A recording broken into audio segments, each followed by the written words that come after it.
The City of Dreadful Night by Rudyard Kipling. The dense wet heat that hung over the face of land like a blanket prevented all hope of sleep in the first instance. The cicalas helped the heat, and the yelling jackals the cicalas. It was impossible to sit still in the dark, empty, echoing house and watch the punkah beat the dead air, so at 10 o'clock of the night I set my walking-stick on end in the middle of the garden and waited to see how it would fall. It pointed directly down the moonlit road that leads to the City of Dreadful Night. The sound of its fall disturbed a hare. She limped from her form and ran across to a disused Mohammedan burial-ground, where the jawless skulls and rough-butted shank-bones, heartlessly exposed by the July rains, glimmered like mother-of-pearl on the rain-channelled soil. The heated air and the heavy earth had driven the very dead upward for coolness' sake. The hare limped on, snuffed curiously at a fragment of a smoke-stained lamp-shard, and died out in the shadow of a clump of tamarisk trees. The mat-weaver's hut under the lee of the Hindu temple was full of sleeping men who lay like sheeted corpses. Overhead blazed the unwinking eye of the moon. Darkness gives at least a false impression of coolness. It was hard not to believe that the flood of light from above was warm, not so hot as the sun, but still sickly warm, and heating the heavy air beyond what was our due. Straight as a bar of polished steel ran the road to the City of Dreadful Night, and on either side of the road lay corpses disposed on beds in fantastic attitudes, 170 bodies of men. Some shrouded all in white with bound-up mouths, some naked and black as ebony in the strong light, and one that lay face upwards with dropped jaw far away from the others, silvery white and ashen grey. A leper asleep, and the remainder wearied coolies, servants, small shopkeepers, and drivers from the hack-stand hard by. The scene a main approach to Lahore city, and the night a warm one in August. This was all that there was to be seen, but by no means all that one could see.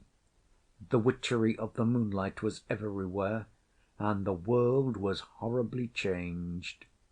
The long line of the naked dead, flanked by the rigid silver statue, was not pleasant to look upon. It was made up of men alone. Were the womenkind, then, forced to sleep in the shelter of the stifling mud-huts as best they might? The fretful wail of a child from a low mud roof answered the question. Where the children are, the mothers must be also to look after them. They need care on these sweltering nights. A black little bullet-head peeped over the coping, and a painfully thin brown leg was slid over on to the gutter-pipe. There was a sharp clink of glass bracelets. A woman's arm showed for an instant above the parapet, twined itself round the lean little neck, and the child was dragged back, protesting, to the shelter of the bedstead. His thin, high-pitched shriek died out in the thick air almost as soon as it was raised, for even the children of the soil found it too hot to weep. More corpses, more stretches of moonlit white road, a string of sleeping camels at rest by the wayside, a vision of scudding jackals, ekka-ponies asleep, the harness still on their backs, and the brass-studded country carts winking in the moonlight, and again more corpses. Wherever a grain cart, a tilt, a tree trunk, a sawn log, a couple of bamboos, and a few handfuls of thatch cast a shadow, the ground is covered with them. They lie some face downwards, arms folded in the dust, some with clasped hands flung up above their heads, some curled up dog-wise, some thrown like limp gunny-bags over the side of the grain-carts, and some bowed with their brows on their knees in the full glare of the moon. It would be a comfort if they were only given to snoring, but they are not, and the likeness to corpses is unbroken in all respects save one. The lean dogs snuff at them and turn away. Here and there a tiny child lies on his father's bedstead, and a protecting arm is thrown round it in every instance. But for the most part the children sleep with their mothers on the housetops. Yellow-skinned, white-toothed pariahs are not to be trusted within reach of brown bodies. A stifling hot blast from the mouth of the Delhi gate nearly ends my resolution of entering the city of dreadful night at this hour. It is a compound of all evil savours, animal and vegetable, that a walled city can brew in a day and a night. The temperature within the motionless groves of plantain and orange trees outside the city walls seems chilly by comparison. Heaven help all sick persons and young children within the city to-night. The high house walls are still radiating heat savagely, and from obscure side gullies fetid breezes eddy that ought to poison a buffalo. But the buffaloes do not heed. A drove of them are parading the vacant main street, stopping now and then to lay their ponderous muzzles against the closed shutters of a grain-dealer's shops, and to blow thereon like grampuses.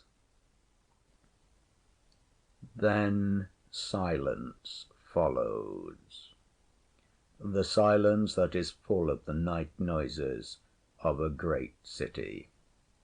A stringed instrument of some kind is just, and only just, audible. High overhead some one throws open a window, and the rattle of the woodwork echoes down the empty street. On one of the roofs a hookah is in full blast, and the men are talking softly as the pipe gutters. A little farther on the noise of conversation is more distinct. A slit of light shows itself between the sliding shutters of a shop. Inside, a stubble-bearded, weary-eyed trader is balancing his account-books among the bales of cotton prints that surround him. 3 sheeted figures bear him company, and throw in a remark from time to time. First he makes an entry, then a remark, then passes the back of his hand across his streaming forehead. The heat in the built-in street is fearful. Inside the shops it must be almost unendurable. But the work goes on steadily. Entry, guttural growl, and uplifted hand-stroke, succeeding each other with the precision of clockwork. A policeman, turbanless and fast asleep, lies across the road on the way to the mosque of Wazir Khan. A bar of moonlight falls across the forehead and eyes of the sleeper, but he never stirs. It is close upon midnight, and the heat seems to be increasing. The open square in front of the mosque is crowded with corpses, and a man must pick his way carefully for fear of treading on them. The moonlight stripes the mosque's high front of coloured enamel work in broad diagonal bands, and each separate dreaming pigeon in the niches and corners of the masonry throws a squab little shadow. Sheeted ghosts rise up wearily from their pallets and flit into the dark depths of the building. Is it possible to climb to the top of the great minars, and thence to look down on the city? At all events, the attempt is worth making, and the chances are that the door of the staircase will be unlocked. Unlocked it is, but a deeply sleeping janitor lies across the threshold, face turned to the moon. A rat dashes out of his turban at the sound of approaching footsteps. The man grunts, opens his eyes for a minute, turns round, and goes to sleep again. All the heat of a decade of fierce Indian summers is stored in the pitch-black polished walls of the corkscrew staircase. Half-way up there is something alive, warm and feathery, and it snores. Driven from step to step as it catches the sound of my advance, it flutters to the top and reveals itself as a yellow-eyed, angry kite. Dozens of kites are asleep on this and the other minars, and on the domes below. There is the shadow of a cool, or at least a less sultry breeze at this height, and refreshed thereby, turn to look on the city of dreadful night. Doré might have drawn it. Zola could describe it. This spectacle of sleeping thousands in the moonlight and in the shadow of the moon. The roof-tops are crammed with men, women, and children, and the air is full of undistinguishable noises. They are restless in the city of dreadful night, and small wonder. The marvel is that they can even breathe. If you gaze intently at the multitude, you can see that they are almost as uneasy as a daylight crowd, but the tumult is subdued. Everywhere in the strong light you can watch the sleepers turning to and fro, shifting their beds and again resettling them. In the pit-like courtyards of the houses there is the same movement. The pitiless moon shows it all, shows, too, the plains outside the city, and here and there a hand's breadth of the Ravee without the walls. Shows, lastly, a splash of glittering silver on a housetop almost directly below the mosque minar. Some poor soul has risen to throw a jar of water over his fevered body. The tinkle of the falling water strikes faintly on the ear. 2 or 3 other men in far-off corners of the city of dreadful night follow his example, and the water flashes like heliographic signals. A small cloud passes over the face of the moon, and the city and its inhabitants, clear drawn in black and white before, fade into masses of black and deeper black.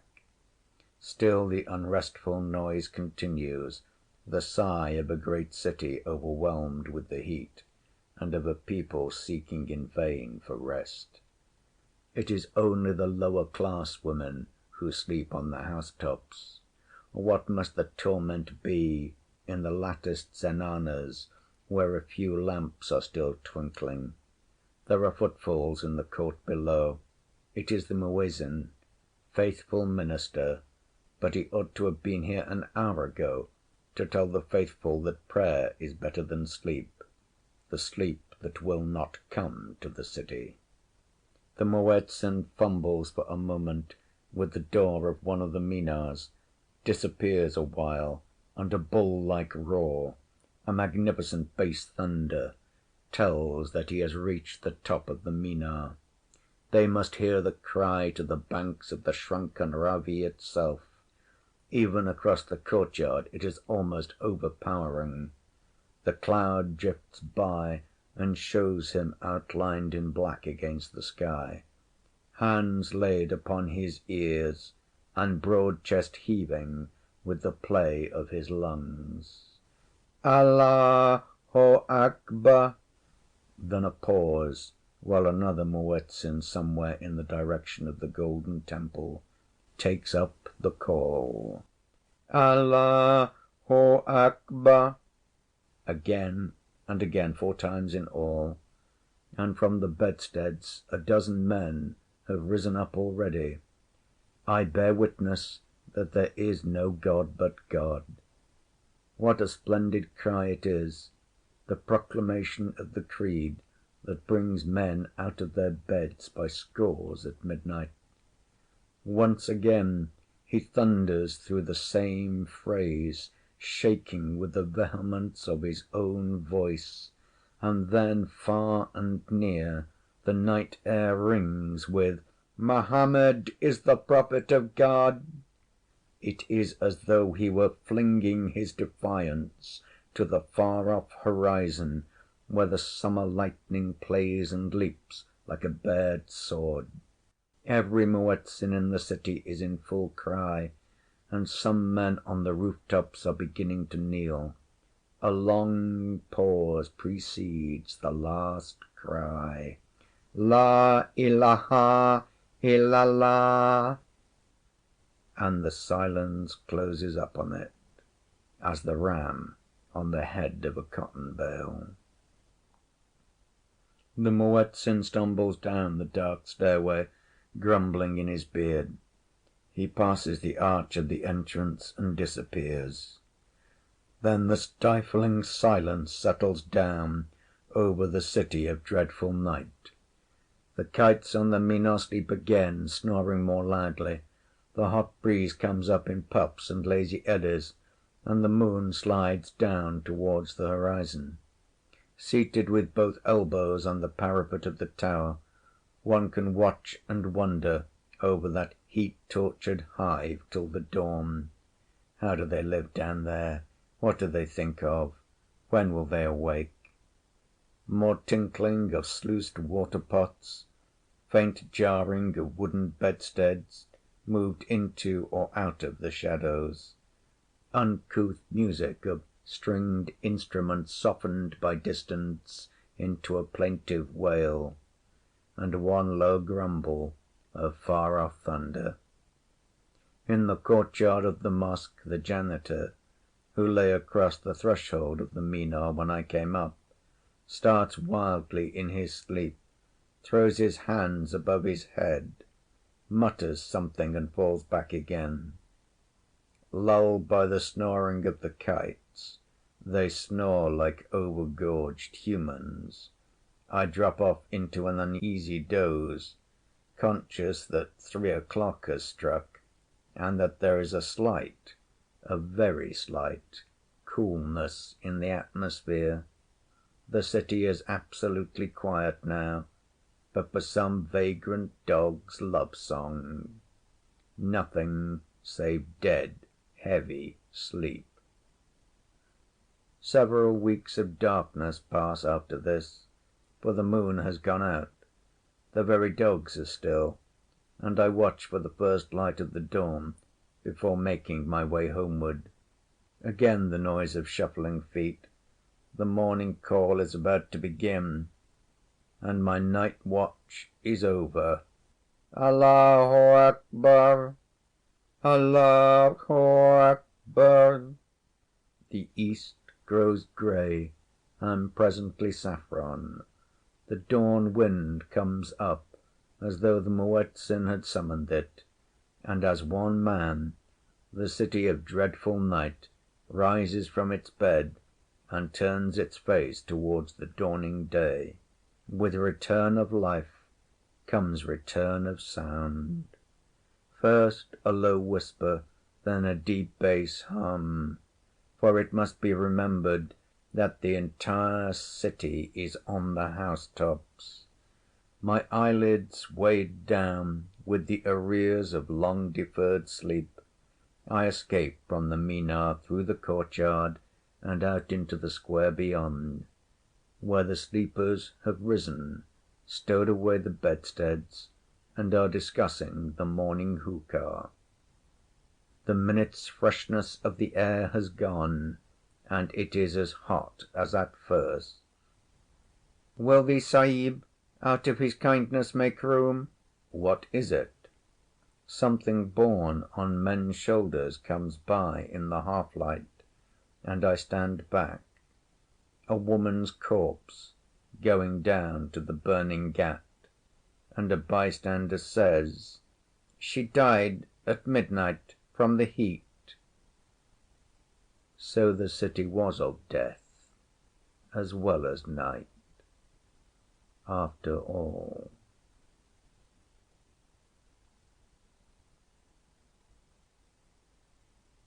End of The City of Dreadful Night.